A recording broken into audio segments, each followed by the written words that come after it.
You are listening to Be the Change, a podcast of conversations with true visionaries who are creating new paradigms for a healthier planet and society. I am your host, Christine Dimick, and my work is in finding real solutions to the biggest problems we face today: climate crisis, capitalism, social injustices, and our failing health. There are amazing humans out there that have answers, and it is my mission to have their voices heard. Together, we can raise consciousness and create a just and equal society. Together, we can be the change.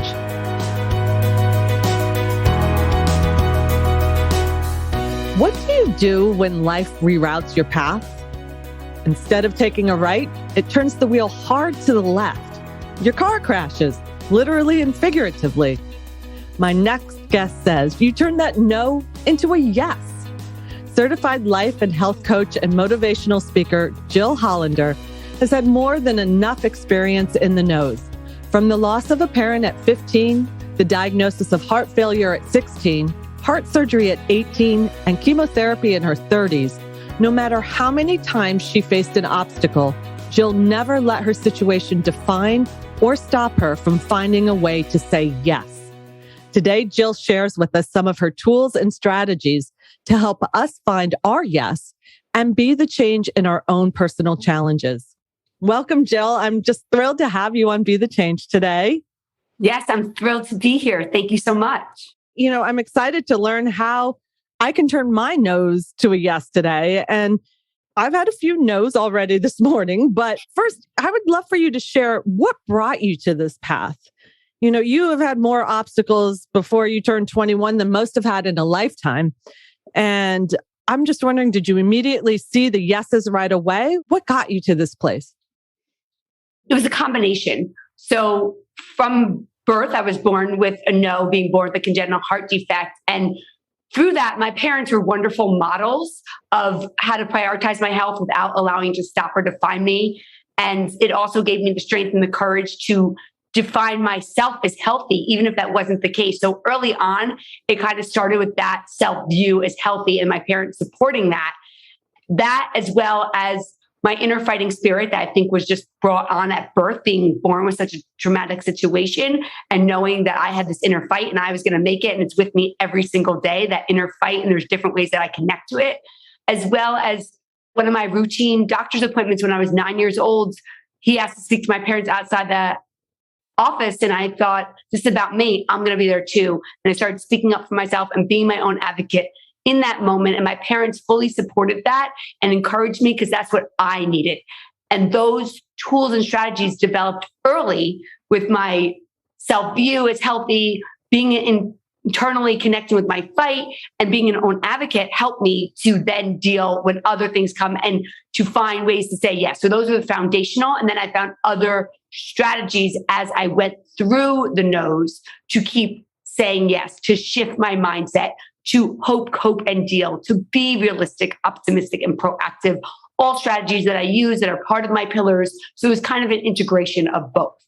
That's incredible. One thing I'd like to add is that as you were saying this, at 9, you were able to advocate for yourself and you knew it was about you and to stand up. And I had a friend several days ago, we were discussing his son, who's now his daughter, at the age of 2, declared that she was female, right? She's transgender and she's now 6, but that voice was so strong. And you had that. You had that at 9.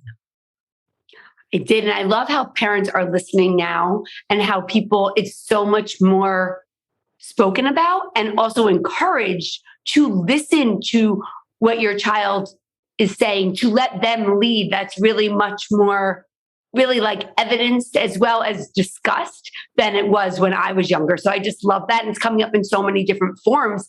And it really empowers the child from a very young age. And I think it's a great strategy and a way to build that self-confidence from a young age and to know that they know themselves. Correct. And, you know, I wish I had spoken to you years ago. My son's 14.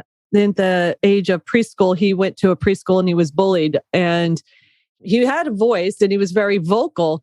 So because of that, because he wasn't what you would say as meek, he was seen as, I guess, a participant in it when he wasn't the instigator, but he was, voicing it, and I didn't listen to him. And as many parents do, I encouraged him. I did, but I said, "Oh, you can get through this. You can." I didn't know how bad it was until it was bad. And then I listened to him. And now I'm not going to make that mistake twice. So fortunately for you, you had wonderful parents in this. Yeah. And that must have been a great support. Yes, it definitely was. And that strong fighting spirit just kept coming through. And there was really, I think that it was just very clear that that's what I needed and that's what they needed to do to support me.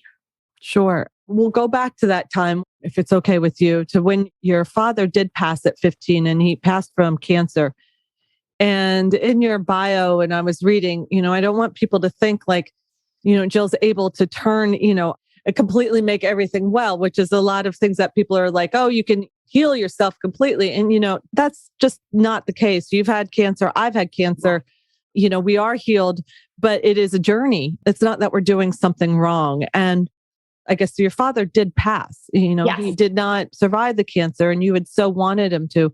How did you turn that no into a yes? What was the yes from that? And I love that you brought up that point that we don't go from a very strong no, right to yes, right to healing. That's just not accurate. That's not true. And it's not fair for anyone to expect that of themselves or to really share that out in the world, because that is not at all the experience, at least that I had. For me personally, and everyone has their own journey, but I personally had to feel the no's, to let myself feel the sadness, feel the anger, feel all the really gut-wrenching emotions that I was experiencing from losing my dad. He was my person. He was my ally. He was my friend. He was my everything. He was the parent that I most connected with. My mom and I have a wonderful relationship and we're so connected, but sometimes you just have that with a parent or any person where you just get each other. And that's what my dad had. And losing that at any age is traumatic, and especially at a young age. So I had to feel it. And that's become part of what I do in experiencing and getting to my yes, is feeling the no's truly and wholeheartedly. And I know that it's a process. It's going to wax and wane, come and go. And I know as you're processing, you've recently lost your mother, like that, it's a process. It doesn't happen overnight. It's not like you feel it one time and it's gone. It comes back and forth over and over again in different ways and iterations. Yes, it does. Thank you for clarifying that. So from that experience, as you and I have discussed before earlier, from my mother's passing, it certainly doesn't bring her back. But from that experience, I was able to become a Tibetan sound bowl healer, which is something that I never thought I would do and has been an incredible experience for me spiritually. What was that yes from that process of your father passing? Did it bring on strength? Because then you certainly, as you mentioned, your person was gone and then you faced a whole barrage of immediate things thereafter. I did. I got hit with a string of no's, which that happens sometimes for us, right? It's like, it's not just one, it's one after another. Sometimes they come in a series and it almost feels like you're under siege. I know that's what it felt like for me for that period of time. My dad passed away. And then 3 months later, I was diagnosed with a virus that attacks the lining of the heart. And within a few weeks of that, I was also diagnosed with having rhythm issues that meant I needed a pacemaker. And I couldn't get it until the medication to treat the virus was fully out of my system. So there was a lot going on and so much to process all at one time. For me, where it really rooted this yes was that summer. It was summertime for me. And I am someone that went to camp every year. I went to sleepaway camp and I just loved it. Every year I had my group of friends. I was set to go. And this year it was not happening the way I had expected, the way I had anticipated, the way I had desired. And so first it was just being pushed back because I usually go the first month, which was when I was being treated for the virus. So that was not happening.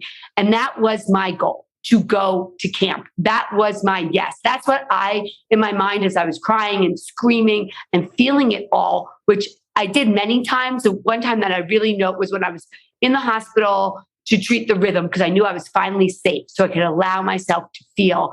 I started crying and just crying, maybe screaming too, but really crying. And I thought to myself, I'm going to make this fight worth it. I'm going to make going through all this worth it. And for me, that was finding my yes. And it could change at different ages and stages. And at that time, for me, my big yes was going to camp. And I had small yeses along the way, which were staying in touch with all of my friends, not isolating myself, having them come visit me in the hospital. But we had food parties, we had bagel parties and pizza parties and everything we could think of. The hospital was great. They let us go to a separate room and let me be with my friends. So we found a way. So there were small yeses to be connected with friends and family. And then also the big yes was getting to camp, which got derailed many times. So on your way to yes, you may still get the bumps in the roads and the no's, even relating to that. Even though I had all the other no's, I was still getting no's about that because I needed the doctor to approve. And then once the doctor approved, the camp had to approve, and the camp said yes. And then the camp said no. It can be topsy-turvy in getting there, but that goal and knowing that you have an inner fighting spirit that can help you to propel forward, and finding that for you, it was the bowls. For me at that time, it was camp that would keep you going and keep you fighting and keep you saying, yes, I want to live. Yes, I'm going to do this. Yes, I'm going to show up no matter what. And that's what it is all about, finding what that is for you that makes you say, yes, I will. And yes, I can. So it's that fight. It's finding that will. Is that will, yes, right? Yes. It's like finding what actually propels your will. Like your will is there, but what's going to really get it going? How are you going to activate it? Amazing. I mean, sure. I have a friend whose daughter is diagnosed with type 1. And for anyone who doesn't know that, that's the type of diabetes that it's genetic. It's not the food related. So she has lived her very young life with, she has an implant on her arm to monitor her blood sugar and to take insulin. And she wanted to go to camp. Camp was it, and that was like a normalcy for her. And my friend finally was able to find a camp, think via JDRF. And she went, and it was an incredible experience. And then, of course, was around others who also were going through and had that kind of camaraderie. So it could be just those little things. It's the hope, right? It's the hope that yes brings, that it activates the will, it brings hope, it helps you to find ways to cope to get to that point where it keeps you going. Basically, it gives you a direction, it gives you a goal, it gives you a focus, and it keeps you going in the direction that you desire to go to. I got it. So now, this has been your life pattern, right? It seems like you were born with this, that this was your gift to share it with all of us. How did this alchemize into what you do today? I mean, today you're a life and health coach and also a motivational speaker. How did you do that, Jill?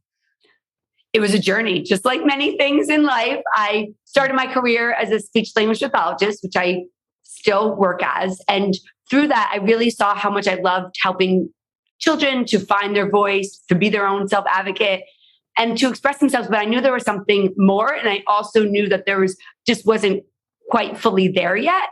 And so I was intrigued. And also for me, I'm someone that when there's too many things not going right or feel off in my life, it could be in any area, it could be health, it could be career, relationships, whatever it is, when there's more than one, that's when I really step back and say, well, what's going on here? How can I make it feel better? And it's one of those times things just felt a little off. And I started thinking, I always ask myself, how do I really want to live? What do I really want to be doing? And who do I really want to be around?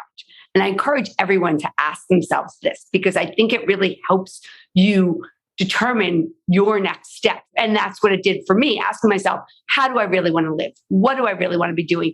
Who do I really want to be around? Who do I really want to serve? Help me to decide that I want to expand and to add life coaching. And so I became a certified health coach first, then a certified life coach. And that was a huge process. And I did the initial, and then I did a mastermind, and I learned and I grew, and I learned so much about also wanting to share my story more on a stage, using my story integrated with the principles to help people to know that they can overcome their challenges too. So it was a journey that was really started from knowing that I wasn't living my full purpose. And I wanted to do that. I wanted to serve people in the best way, in the highest way I could, because receiving a heart transplant, someone else in their darkest moments thought about me, a complete stranger, and saved my life. And I want to use that gift. I want to propel it forward. I want to do everything I can and serve in the best way I can. And that's my journey every single day. That's an excellent point that made me think. I think when anyone is faced with a life-threatening disease, illness, whatever, that you have that moment. I certainly did when I had cancer. And I think you could go either way. Mhm. You could really go off and go into the darkness, or you can step to the light. And I chose that as well. I thought, I knew I had a path in front of me, but I said, I can do this. And once I get to the other side, I'm going to help others, right? That was the Yes. focus. Well, how do you help someone who, though, is going to go the other side and is just like, oh, I can't believe this has happened to me and this, and I don't think I can do it. Absolutely. And that's really what I do. I help people redefine how they respond to their challenges, because I have seen people get stuck in it and get deterred. And I've worked with people through no's for like 13 years now. I've worked with children with autism and the families. And I've just seen when you really are realistic, optimistic, and proactive, which I call active acceptance, doesn't mean you have to be fully okay with it, but it's that you acknowledge it and you live your life naming, claiming, and dealing with it. It makes such a difference. So what I do is I will speak to people with where they are. You have to meet someone at that moment where they are at that time and see what is going on for them and take baby steps from that point. I've talked to people about that were stewing in that dark time, right? I can't get out of the bed. I don't want to do anything. The nurse and doctors are telling me I have to sit up. I don't want to. I don't want to do that. I want to be here. I don't want to be where I am right now. So what I've done in those moments, I say, okay, we are here. And I say, you can even write it down. And you want to get there. What do you need to do to get there? That's where you can motivate yourself. Those are the baby steps. You know where you are, and you know that you don't want to be there. You want to be somewhere else. So how can we help to get you to that other place? And I think that's where I begin with where they are. That was what that person had given me that day. So I went off of that. So it's really so individualized depending upon where the person is, meeting them in their journey, seeing if we're a fit, how best I can help them through that dark period of no and where they can begin. And that's why I love having principles of shifting your mindset, self-advocacy, finding, owning, using your voice, hoping, coping, and dealing, realistic, optimistic, proactive, and creating a support team, all to live empowered and inspired through all the ups, downs, and twists and turns. And what I like about these principles is we can focus on them in the way that is right for you. And it's all the ways that you could say yes to yourself, yes to your journey, yes to finding your will, your fight, your grit to keep going. And that's where I help people. And that having these pillars can help them where they are. Sometimes you have to start with the mindset. Sometimes they have to find their voice. And it gives a framework to where you can begin, especially when you're starting in the very dark no place. What are those pillars again? Can you share with us? Yes, absolutely. I call it the yes-filled mindset, and that's shifting how you think, feel, and act. And self-advocacy, finding, owning, and using your voice. Hoping, coping, and dealing. Problem solving, which I think I didn't add before, which is helping you find creative solutions to make those no's closer to a yes. Finding a support team and being realistic, optimistic, and proactive. Amazing. Now, we've been talking about some very serious and life-altering changes, but what about the day-to-day? So thank goddess we don't have things, although it has felt like that the past couple of years of these obstacles, these huge obstacles coming our way, but little ones. So let's say, I'm going to give an example. So today I've become a Tibetan sound bowl practitioner, and amongst other things in the podcast and stuff, but I really want to find a home, a place where I can play the bowls and have people come regularly and have that in my life. And I've reached out to probably 5 places now, and they've all been no's. We'll see in a little bit. And so today I was like, I woke up and, and I got another one oh, wait, not right now. Do I keep going? I've been I was like, okay, so I believe when the timing's right, the timing's right. And, it's all in divine timing. But then I also believe that sometimes if the door doesn't open, it might not be yours. What would you tell me, Jill? Yes, I love that question. And I also have gotten those life moments where you're so directed, you know where you want to go, and it doesn't seem like life is opening that door, or maybe not yet. And I feel that it can be a combination. But what I've been practicing myself is on being rather than doing, which is a process for me, and letting life speak to me more. So right now, maybe that modality in which you're hoping to do it is not the yes at this time. Doesn't mean that it totally can't happen. It might be that it's almost you're maybe left of center. So you just need to I like to give myself time, if I'm being gentle with myself, and really think about where I am. And then as I start to, which is part of the yes filled mindset, to reframe it, to think of how I can look at this more optimistically. What is this teaching me, or what is this showing me? It might not teach you anything right away, or you might not be able to see it yet.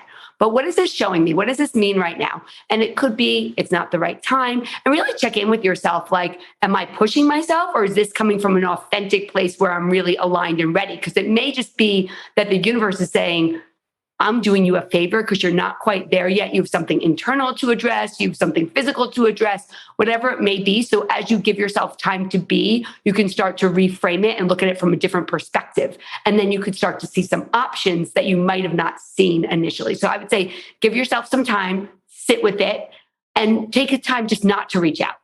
See what happens. You put that energy out into the world, and you never know what might come back. It might be something not what you had planned, but an interesting opportunity. And I think that to really see what that is and really feel into it and think about it. I almost feel like when we're doing, there's something I got to do as well, do or be, is that when we see ourselves trying and doing and nothing's coming, sometimes we just have to release. Yeah. And see what comes. How does that sit with you or resonate at all? I love that. And I love like practice being instead of doing. And as a Virgo, someone, who really has I've done a lot and I love doing. I do. Someone said, you got to relax. And it's like, well, that's me though. I love helping others. I love doing. I love being in that. And the difficult parts for me are when I'm not. And so maybe, as you said, I need to just sit on being and really finding that balance. And that's been kind of this year, hasn't it? Right. On all of us learning, everything with the environment to ourselves, finding balance, right? Absolutely. That balance and like the yin and yang of being and doing. And I know I'm right there with you because I naturally can do. And being does not come natural to me. It's the edge I'm working currently. So I hear you, but I think it's completely in alignment that this question came up, I think, because it is exactly what I do in my life. And then hearing it from somebody else, it's like, okay, it's taking a moment and seeing, because when we're pushing so hard, it's almost like we're trying to control what is happening, that we don't allow that flow. We're not allowing that universal alignment or whatever it is you believe in to come through to help you, to guide you, because you're trying to control it so much, or you're trying to lead so much that sometimes you just have to release. And I know I have that as well. So right there with you all. Right. To not force it. And when the universe says just be, and then it's like, okay. And so I'm just going to be. And then I go, and it's like, oh, I've got this pot cooking over there. Maybe I can turn the heat up a little bit on it. Right. Like, no, just be. So thank you. You helped me so much right there. There's been a lot of interesting articles. I'd love to get your thoughts on this. There's articles and classes right now on our neural pathways, and essentially that from birth that we kind of hardwire ourselves to respond a certain way. So when things come up and it's like, usually it's a negative response, and then the brain just complies and we just keep doing the exact same thing and having the same response over and over. Have you looked into that? Do you believe in that and like changing that so we can find that yes? If we're so always used to being a no? Can't speak to the neural pathways. I do not know about that. I'm not informed in that way. What I will say is what I have personally done, have worked with people on, is breaking patterns. And I think that when we break our patterns, we can shift our behavior. We can shift how we think, feel, and act. And it really, there's different ways to slice an onion, right? So I think that the way that I look at it is through shifting our patterns, looking at what our patterns are, kind of like what you were saying, in the sense of what are we doing is number one, and is it serving us? And we have to be really honest about that. So it's, what am I currently doing, and is it working for me? And if it's a no, then you could say, how may I be able to do it differently? Or why is it not serving me? Because it's something that used to work that's no longer, it's like an outdated model. So we need to shift the model. Things need to change. There are things that used to work. There are ways of, in my own life and the clients that I work with, that used to work for them. And it stopped working because it's almost, a lot of times I find like they don't need that anymore. Yeah. What they used to need, I'm working with a client that put everyone else before herself, right? Which many people can relate to, right? Many of us go, go, go, especially the moms out there, caregivers, you're going, you're doing for everybody else. And then you get to a point either in your life or you just can't do it that way anymore. And you look back and you could see why you did it that way, how it served you, and how it's no longer working for you. Those set of circumstances, whether it be that your children don't need you in the same way anymore, they've gone on to college, that is no longer the way you need to go. So how can you do it differently? And how can do it differently serve you even more? Because now you get to say yes to you and find out what you really need. So I think that this idea, just one example, but this idea of looking at, like I said, I can't speak to the neurolinguistic, but as much as shifting patterns and seeing what is serving us and what isn't, and how we can get support in changing that if it's not. Yes. And finding that support, which you're a great support. And I'd like to talk a little bit about what it looks like when someone works with you and what they can expect. Yes, absolutely. So currently I'm doing individual coaching, and that looks like we usually do a 3-month model. And a lot of times I do a complimentary, is this a yes session to see a half-hour phone call to see if we're a match. And in that, we'll see where you are, what you're dealing with, what may be helpful. And a lot of times we'll start with one of the pillars. And we work on that for usually 3 months. And what I've been doing that works really well is that after the 3 months, we have an opportunity to extend if we're a match and if it's going well. And often then we switch to a different angle, a different pillar, whatever it may be. And that can help to keep you going on a good path and knowing that you are moving forward, you are making progress. It's like building blocks. So that's something that has been really effective. And I've really been enjoying working in that way with people. And I love the 3 months for right now, especially with the world changing so often that I think committing much more can be overwhelming depending where we are at.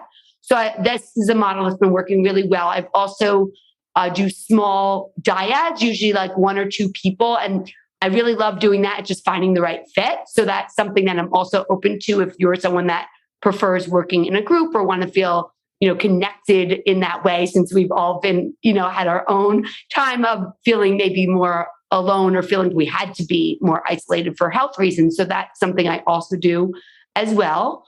Also, as well as my speaking. And I always have the updated events that I will be doing on my website, which is jillhollander.com. You can find it there. So those are the different ways to work with me currently. And down the line, I may have a program coming out, but currently I do individual and group coaching as well as speaking events. Great. So you can work directly with Jill until she has her book, which I encourage you to write. Are you writing a book? Because I see a book in your future. Thank you for acknowledging that and reminding me. Yes, I have a book that I'm currently working on the book proposal. It's very exciting. I'm working with Rochelle Fredson, who's an amazing book coach who's been helping me get this together. So yes, I'm in the process. So that will be coming in the future. So stay tuned. And for all who are listening that are interested in my individual coaching or talking about a dyad, there will be a reduced rate when you let me know that you found me from this podcast. So I just wanted to share that as well. Yeah. Wonderful. Yeah. Just mention that you listen to Jill and Be the Change and you can get a discount, which is fantastic. We all want discounts now, right? Absolutely. Jill, you've had so many challenges that no one would blame you of all people, for feeling sorry for yourself, right? Or even just overwhelmed and depressed and not getting out of bed, right? Mm-hmm.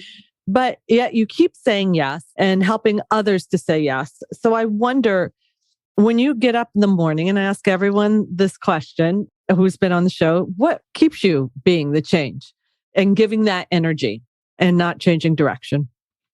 What keeps me going is what has always kept me going, my internal fight, my internal desire, my internal passion, my love for life. I love navigating life. I love helping other people to navigate life and to know that we can live as fully as possible no matter what. So I think this love of life and a good challenge. I am someone that enjoys a good challenge. So I think that also, that internal fight keeps me going through the challenges because it helps me to say, no matter what, yes, I can. Yes, I will. And I also, talking about feeling the no's, I think it's important to let yourself feel it. And I have a whole process when things get really hard. When I was first told I was going to need a heart transplant, I went in the room for 3 days, and I'm not recommending this.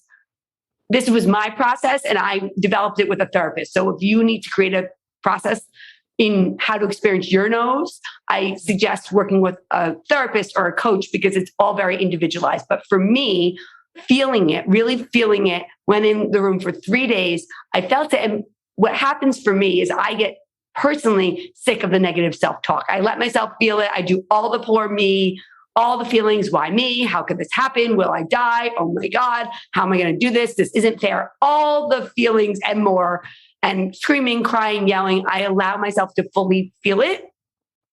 And also from doing that, I start to be like, okay, Jill, like my internal tape is like negative Nancy, it's time to go. And that's something that really works for me. So I encourage all of you to find support in helping you to navigate your no's, because that can help you to develop your process that works for you. So you can come back each time and say, yes, I can. And yes, I will. Yeah, that's beautiful. And I have to wonder if it's hardwired in people, or maybe you've seen it. Maybe you have seen people actually change. For me, it was like, okay, here it is. I'm going to go through it. And anyone who's had an illness out there or has gone through it knows. And, the other day I had to get an MRI with contrast. And it was nothing as I sat across a young woman, the age of 11, maybe, who was diagnosed with brain cancer and who had gone through chemotherapy and was having her scan to see if she was clear.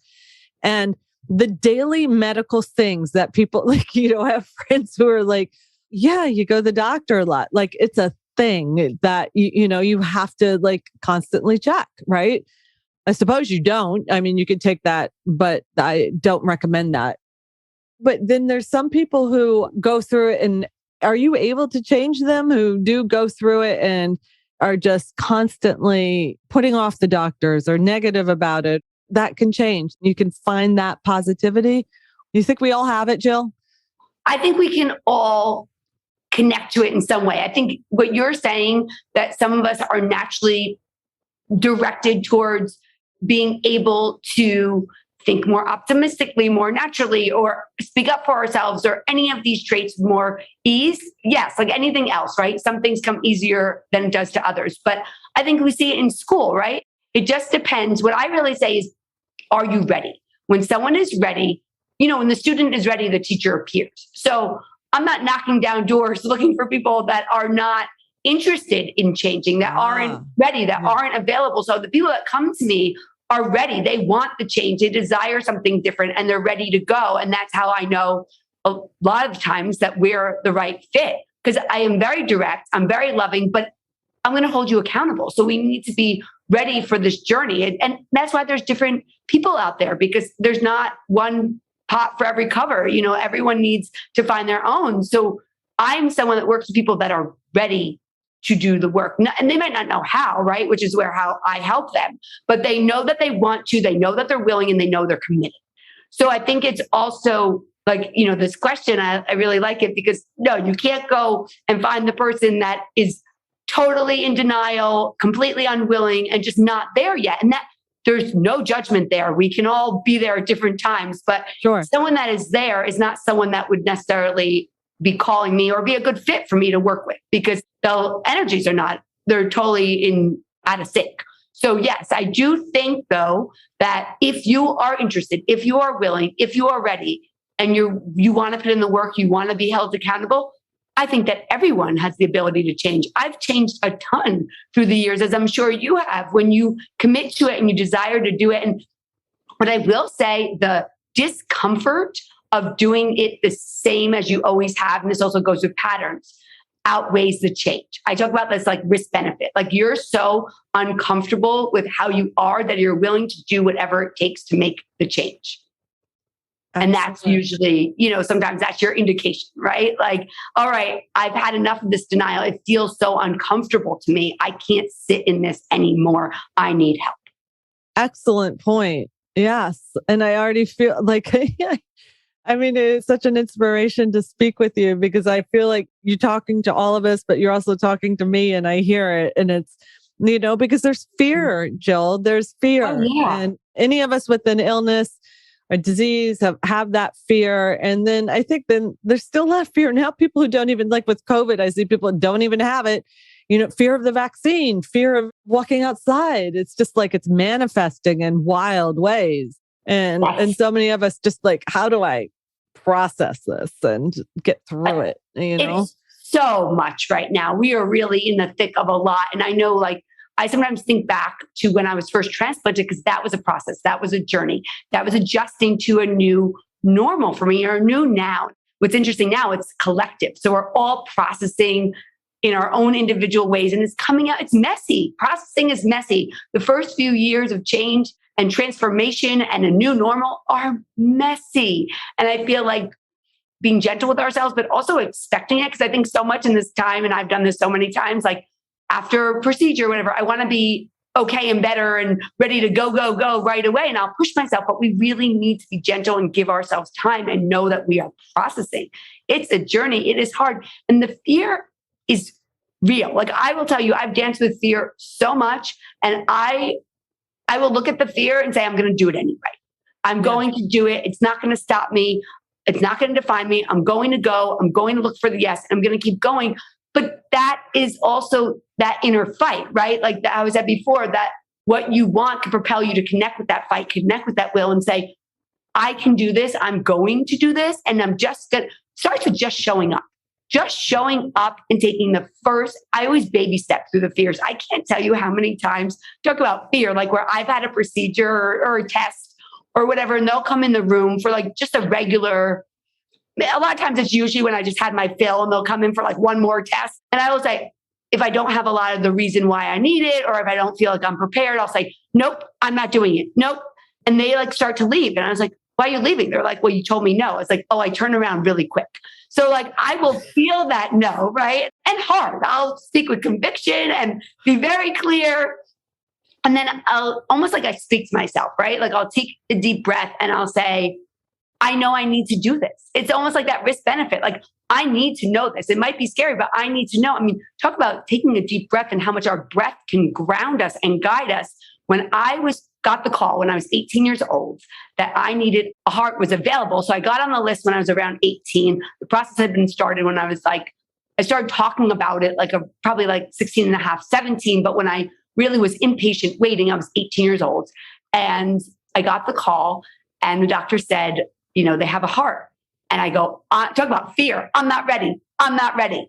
And then I took a breath and I go, I'm scared, but I'm ready. And that's how fear operates, right? It can stop you in your tracks. It can even stop you from something that's going to save your life in such an extreme situation, right? And that grounding myself and taking a breath was a life-saving choice that I made. But the fear was present. The fear was a driving force that I needed to stop it in its tracks. I needed to center myself and to breathe in and say, I'm scared, but I'm ready. Yes. And not confusing that. I've confused that fear so many times with not being ready. And that is a dance. I love how you described it as I've danced with fear so many times. It brought me to tears that, yes, I understand that. And trying to figure out like if you are ready or if you're just scared or what, how to tell the difference. Is there anything for you that really, I mean, you're able to, as you said, you've danced with fear so many times. You're probably, like you said, I'm terrified, but I am ready. Yes. And I act through the terror. I act through the fear. Yeah. It depends what your situation is, but sometimes you're in an emergency situation and you just have to act and think and process later. So I walk with it, I dance with it, I move with it, I let it be there, and I act anyway. That's what I've gotten used to doing. And when I'm acting, I'm not necessarily processing. Yeah. I just am go mode, and then later on, I can process. And that's what collectively right now, we're all probably in a dance of beginning to process. And that's why there's so much murkiness, because it's messy when we process. It's a lot. And also all of it, right, is a lot. And all of it can be messy, but different stages and phases have their own level of walking through the dirt, right? Really going deep. But if you need to, but it's allowing, for me, at least, it's allowing the fear in and saying, you're going to be here, but you're not going to steer the ship. I'm steering the ship. I get to decide, and you can come along because it's unrealistic for me to think that you're not going to be here. I'm going through something really scary to try to get you to go fully away. And I think that's the thing. When we try to fight fear too much and suppress it, it only comes back like twofold. So I think just saying like, okay, here you are. I see you in the room, but you're not going to take over the whole space. Yeah. I'm in charge. And it's the same thing when we speak up for ourselves. It's the same thing when we decide to find our yes. It's the same thing when we decide how we're going to redefine how we say yes to challenges, how we rise up, because we're in charge. We get to decide. The power is in us. We get to choose how we respond to everything. And what's so beautiful is we could choose and choose again. Yes, and it's beautifully said. So many people have said, I've had friends say, you feel the fear, go straight to whatever that is. And I've had people say, you feel the fear, then it's not right. And then give yourself, it should feel just completely comfortable. And neither is completely true. But what I do know is that fear is always along for the ride. Anything different, even if it's something like, you're going to go stand up and speak in front of 5,000 people. Fear's still going to be right next door to you. So we're standing right there like, hey, here I am. Absolutely. Fear. And do you walk off and do you say, oh, I suddenly feel sick, or do you go on and do it? And that's where it comes to us. The choice is us. The choice is in us. And it shows up in many different ways, right? Even when you're calling now to reach out about finding a space with your singing bowls, like fear can be there in big and small ways. Our no's can be there in big and small ways. Our yeses can be there in big and small ways. It's just a matter of where we are in our journey and what we need at that time and how we can learn, right? Because a lot of it is just how we need to learn and what we need to learn when. And we all have different lessons. Like mine have been strong no's. That doesn't mean that's everyone's journey. We all have our no's, whatever they are, and whatever you're feeling is valid. Those are your no's. You deserve to feel that, whatever they are, and to find your own yes, whatever that is for you, because we are all in our individual journeys, and knowing that fear can manifest differently for different people, as well as how we respond to it and how we act and when we act. And it is all exactly where you need and what you need at the time, because we're all here to learn and grow and develop, and we can rise up to our challenges again and again. Yeah. Well, I can't think of having anyone better by my side than you, Jill, on helping me get through it all and finding my yes. Please tell us again. I know you mentioned your website, but I'd like for you to say where we can find you, how we work with you. Where are you on Instagram? Please go ahead. Give us the whole. Absolutely. My website is jillhollander.com, and I will have all my events posted there, as well as you can sign up for my newsletter there. I am on Facebook as well as Instagram. Instagram, I'm on a lot, on both. I'm at I am Jill Hollander. I'm also on LinkedIn, so you can find me there as well. And you can work with me individually, as well as a small group setting, as well as coming to any of my events that will be listed on my website. And again, for any of the coaching, please let me know that you found me from this podcast, Be the Change, and you will get a reduced rate. Wonderful. And that's Jill, Jill, Hollander, Hollander. Yes. Great. Well, Jill, thank you so much. And thank you for being the change. Thank you for having me. I hope you enjoyed this conversation and are inspired. We grow with supporters and listeners like you. So please share this podcast with your community and follow us on Instagram at bethechange.nyc. And to learn more about our guests and what you can do to be the change, go to our website at www.bethechange.nyc. That's bethechange.nyc. Thank you and be well.